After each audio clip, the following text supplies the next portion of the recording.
In today's episode, we're going to talk about how to rescue your inner artist so that you can create more art. Hi, my name is Mandy, and I am a writer and a career coach.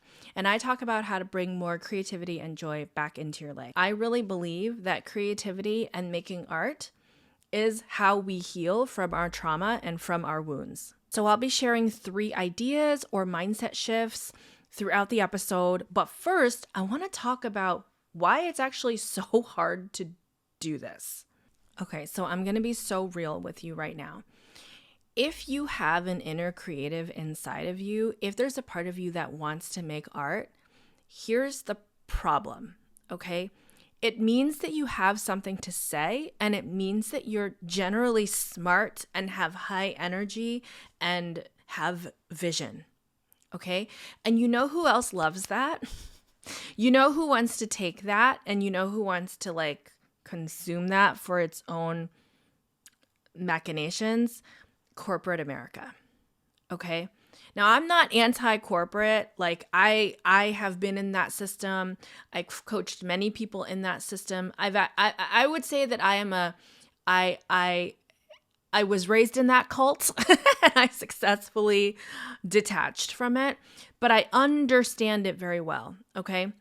Here's the thing about going into a corporate environment, right? What you're trading is you're trading your creativity for security. So if you think about the scale, right? The kind of threshold of possibilities, on one hand, you have the creative state. And creativity essentially is about being able to sit with risk, discomfort, and imperfection. It's through our mistakes that cool shit gets made, okay? It's through our ability to be like, ooh, this is a shitty first draft, but I'm gonna exist with that and just keep rewriting it and making it better and better and better. So creativity exists in this state of unfinishedness, of trying something, of being a little wild, a little bit free, okay? On the other side of the spectrum is everything that corporate America values, right? Which is predictability, efficiency, productivity, getting things done, making clients happy, being the most eager rabbit, bushy-tailed, running around, getting everything done. Okay? And I don't know how you grew up, whether you grew up in an artistic family or whether you grew up in a family of investment bankers and doctors, but wherever you are on the spectrum, that informed how you were raised. That informed how you valued certain things. And I'm going to bet that if you work in corporate America right now, okay, if you're like, hey, I'm a product manager at a tech company, or if you're like, yeah, I'm a data analyst in healthcare, like whatever you do, okay, you are rewarded for efficiency and productivity. Even if it's like, I'm an art director at an agency, so isn't that creative? Yes, but you're working for a client and you're working on a deadline and you have a brief and you have a scope and you have to hit those deadlines and you have to win those awards. Do you know what I'm saying? Everything in the corporate capitalist system is structured so that it rewards reliability, which is the opposite of being in a true state of freedom and creation. So it is this tension between these two things that makes it really, really difficult for you at the end of the day to come in and look at the blank page and be like, oh yeah, let me just imagine, let me just create, let me just mess some things up. Okay? You've been taught your whole life not to be messy. Creativity is messy. And by messy, I mean unfinished, unpolished, unproduced, ugly to look at, terrible to sit in, right? And so it's no wonder that when you're like, oh, I always wanted to write my great American novel, or it's no wonder that you're like, I used to do a lot of painting and I just haven't. Look around. Look around. So the first idea that I want to share is that you have always been creative. Okay. So inside of us, inside of our bodies, inside of our lived experience, there are many different archetypes. There are many different personalities that we have attached ourselves to, that we have said, oh yeah, that's who I am. Okay. So in most recent memory, in most recent history, let's say the last 5 or 6 years, yes, you identify as a product manager, or you identify as an accountant, or you identify as an economics student, right? Whatever it is, that has become your identity. And that has sort of risen through the ranks and taken first place. Okay? But just because you're an accountant, it just means you happen to be doing accounting right now. You weren't born an accountant. This isn't something that you grew up and you're 5 years old and you're like, this is what I want to do. Okay, you just fell into it, or you happen to be good at it. Again, most creative people are going to be good at many, many things, right? So this is just the luck, the accident of, oh, I had a really great accounting professor, and then I got an internship, and then, yeah, they liked me, and then so now 10 years later, here the fuck I am. What? Okay. The idea here, or the action that I want you to take, is I want you to take the elevator down into yourself and reacquaint yourself with all the various archetypes that you've had throughout your life. And we want to find one that closely matches that of the artist, that of the creative. Okay, I'm going to give you a personal example. For a long time, after I went to business school, so I studied finance in business school for my MBA, okay? I'm surrounded by it 24/7. Everyone and their mother is talking about Goldman Sachs, Merrill Lynch, Bank of America, Wells Fargo, private equity, hedge funds. I'm like, you know. So there was a point in time where I would say that my identity became very geared towards the business world. I identified as a business person. Oh, I studied business. I do finance. I'm a business person. Okay. But if I look back and if I gave myself the task of being like, nah, okay, that's all great. That was like a weird little 7-year thing that you did there. If I look back and I say, but at a point in time, you were a creative person, and let's look for evidence of your creativity. I might look back at my life and say, you know what's so weird is when I was a little kid, I would like do these assignments where I would read People magazine, and then I would rewrite the articles, and then I would make my own People magazine. And then I would like tape all those articles together, and then I'd read my own version of People magazine. Like, that's weird. Or I might look back and be like, oh yeah, when I was a kid, I wasn't doing finance. I was sitting in my basement where, you know, like when you move and then you have all that like moving paper, it's like that really large, kind of not construction, almost like a thin construction paper. My parents would save that, of course, because they're Chinese. They save everything, and there'd be piles of it. And I would take that paper, and that was my art paper. And so I would be drawing little watercolors and little cats. I really only knew how to draw cats and how to draw pigs. Those were like the two animals that I knew how to draw. But I would sit there for hours drawing all types of cats in various positions, reading books, driving cars, like. And so I was a little cat artist, right? So you start to look for evidence. And then when I look at those two personas and I see, oh, fancy business person persona versus cat drawing persona, I'm like, they can coexist. They can coexist. And actually, if I want to find even more evidence for my creativity, right, I can do that. So that's your task, is to sit there and be like, yes, I am in a dead job right now, but it wasn't always this way. And what are some What's some evidence that I can build my case that I have always been creative? I've always been a creative person. What is your version of the silly writing your own People magazine? I swear that is a very unique experience, okay? But what is your version of that?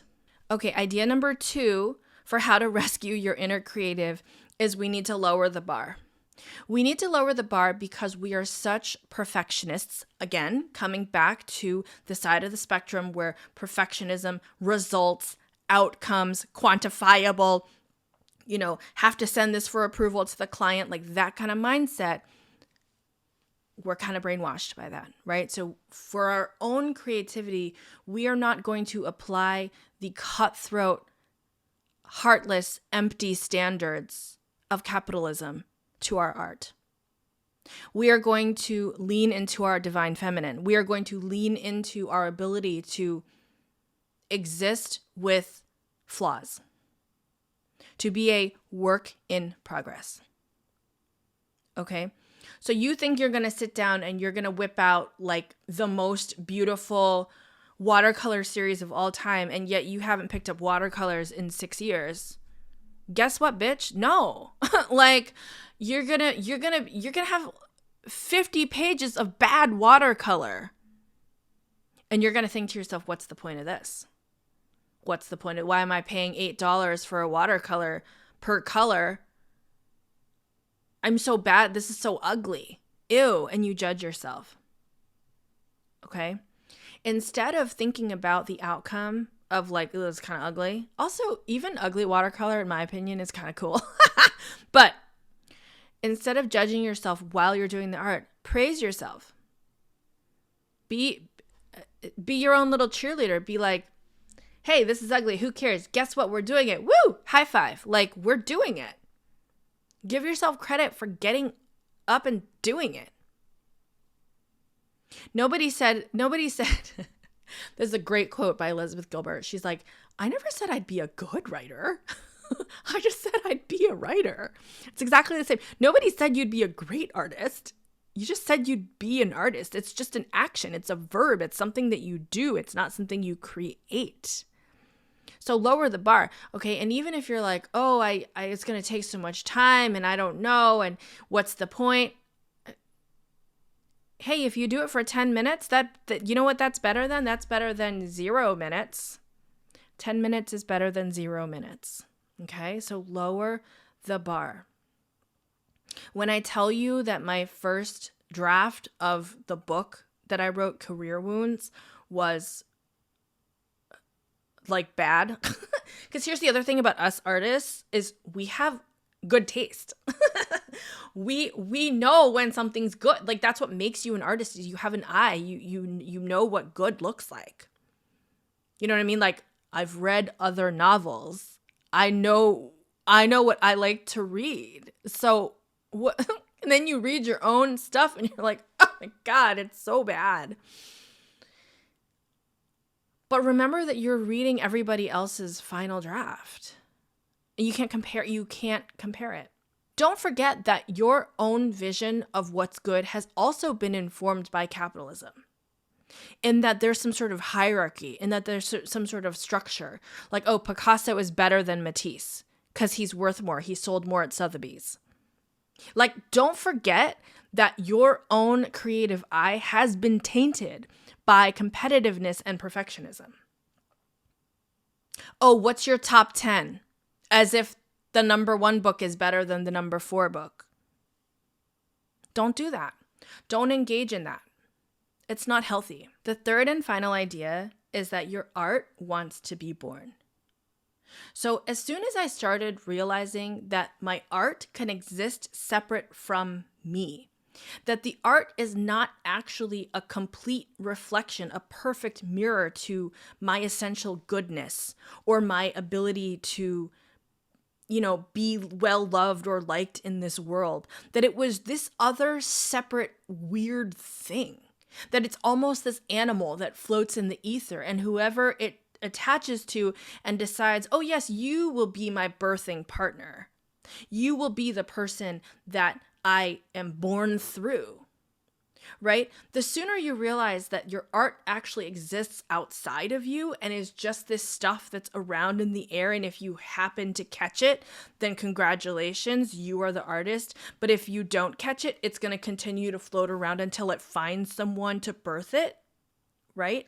That there's actually a healthy separation between the artist and their ability to connect and communicate and put language and put visual to a feeling, right? Which is all that we ever want as artists. And the goodness or the impact of the art, right? That the art is not you. And that you're simply an instrument, you're simply a channel, you're simply a tool. Takes the pressure off. There's also this beautiful magic that happens when you really get into a project and you've come back day and day and you've shown that you're a reliable partner. That's all the art wants. The art doesn't even want to be good. It just wants, it's so tired from flapping its freaky wings all the time that it's like, oh, thank God you're here. You showed up again. I can rely on you. That's all the art wants, is just to rely on you. As soon as you show I am a reliable partner, the art so badly wants to exist.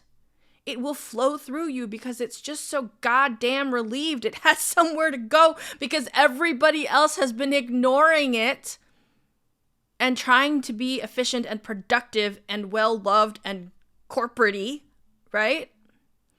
It's just so relieved. And so the magic that you feel, that kind of interchange, that kind of connection, that moment is just relief. It's the relief that will flow through you. It's the relief that will say, oh God, I've been waiting for ages for you. Thank God you're here. It's gratitude. It's gratitude. And that's why when people are really receptive and show up and commit and say, I'm here, I have half a leg and I'm dying and I have a cold and my hair's falling out, but I'm here. It's when people say that the art says, well, good. I've been waiting for you and I'm tired. Give me a place to rest. Give me a place to sleep. The art is your partner. It wants to come through you. Everybody else has just been ignoring it for ages, and now here you come. Now here you come. And it's so rare. And if this video has found you, okay, it's for a reason. It means that you are a receptor. It means that you could be a vehicle. Anytime somebody tells me, oh, I'm working on this thing, I'm working on a novel, I'm working on a book, I'm working on a play, I'm literally like, I don't know about you, but I get so into it. I'm like, oh my God, tell me more. Like, because I'm so curious about what other people have to say. And so when I turn to them, I'm like, oh my God, your voice matters. It's not in this like preachy, honey way. It's like, no, I'm just a voyeur and I just want to know about other humans' experiences. And I feel so curious about what the heck you are going to make. There's a whole world of people who are just curious and waiting for your art to be born. So go make it. What are you waiting for? Go do it. Okay, so to recap, we've talked about 3 ideas in this video. I hope you can take at least one of them and run. First is that you have always been creative. And it's just about reconnecting, refinding, reigniting that inner creative archetype that totally lives inside of you. Number 2 is like, friends, lower the bar. Do not try to be the perfect artist. Just exist and make your art. And number 3 is that your art is dying to be born. It is so tired from flapping its wings, looking for a place to rest, that it is so relieved to find you. And when you have that kismet, when you have that magic of producer and art coming together, I just don't think it's the most beautiful thing. Go do it. I hope this video is helpful for you. Please like and comment, leave a question below, and thank you guys so much for watching. Have an awesome day. Bye.